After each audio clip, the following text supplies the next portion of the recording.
కీర్తనల గ్రంథము 53వ అధ్యాయం మరియు 1 నుండి 6 వచనములు వరకు. దేవుడు లేడని బుద్ధిహీనులు తమ హృదయములో అనుకొందురు, వారు చెడిపోయినవారు, అసహ్య కార్యములు చేయుదురుమేలు చేయువాడొకడును లేడు.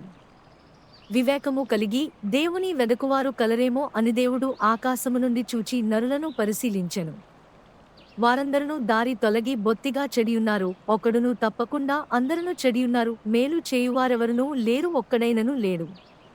దేవునికి ప్రార్థన చేయక ఆహారము మింగునట్లుగా నా ప్రజలను మింగు పాపాత్ములకు తెలివిలేదా?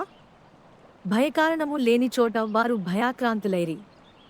నన్ను ముట్టడివేయువారి ఎముకలను దేవుడు చెదరగొట్టియున్నాడు. దేవుడు వారిని ఉపేక్షించెను గనుక నీవు వారిని సిగ్గుపరచితివి. సియోనులో నుండి ఇశ్రాయేలునకు రక్షణ కలుగునుగాక. దేవుడు చెరలోనున్న తన ప్రజలను రప్పించునప్పుడు యాకోబు హర్షించును, ఇశ్రాయేలు సంతోషించును.